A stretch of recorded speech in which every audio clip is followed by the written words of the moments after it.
今天因为设计的单元呢，我们来到了 Blue Rider 的画廊。那今天真的非常的荣幸呢，看到两位策展人也是摄影大师。那他们两位呢，都是27年的好朋友。现在我就请他们来跟我们分享、介绍一下他们的展览。My name's Jonathan Anderson, and I'm half of the team Anderson and Low. We're artists, and we make photographic art projects.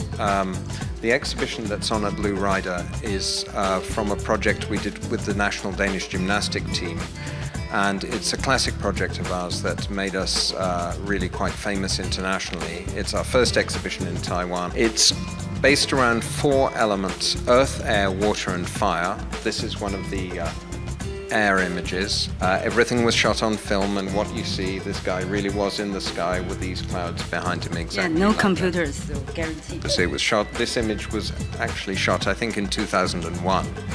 And I don't think the technology was really around then anyway. We're very interested in the idea of using images of the body and of sport as a way of looking at human aspiration, really, and the human condition, and looking at the geometry and the architecture of the human form. And this series is very much a part of that. We're a photographic team, a duo from UK. You know, we've been collaborating for 27 years. This body of work launches into the fine art world market.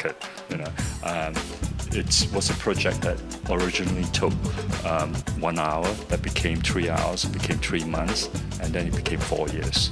So it was a very collaborative project with the Danish athletes. They are not competition athletes, they are actually performing artists. Every 2 years they create an envoy of 30 athletes, 15 boys and girls, and they travel around the world in different countries and they perform. You know. And it was a very collaborative project. It's our photographic homage to sporting race. We spent a lot of time, not intentionally, but it was a very collaborative project. Why you choose Taiwan to do this exhibition? We were always fascinated by Taiwan. It was in 2005 when we first heard at CNN about the first surfing sports. And we came to Taiwan and fell in love with the whole aspects of the Taiwan culture, the beaches, you know, the food, you know, the people.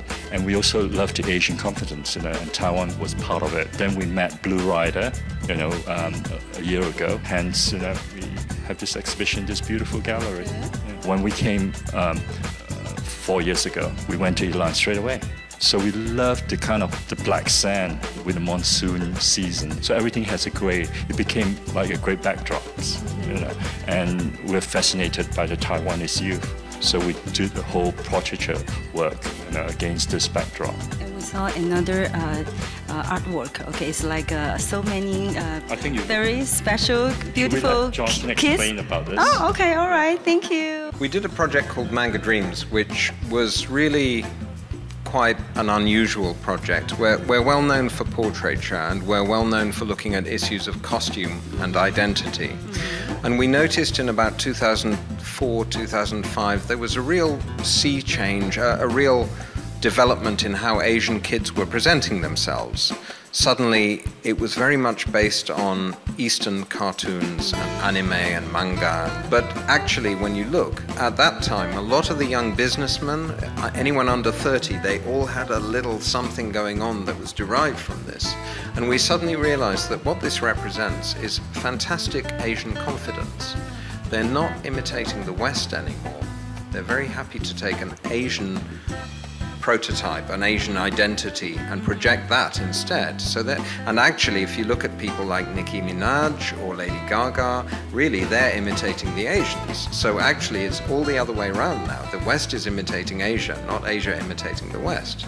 And we're fascinated with this. And we decided to take the kids into the studio and help them transform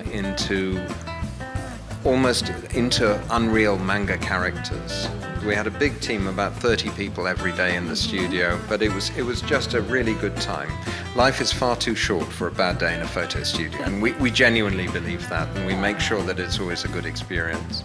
And museums all over the world acquired it and showed it. So it's been a really interesting ride with this project. It seemed to catch a wave, to go back to surfing. We really have been riding a wave with it. And it's great to be closer to Asia and bringing some of our Western projects here, and hopefully we'll be able to show Manga Dreams here as well at some point.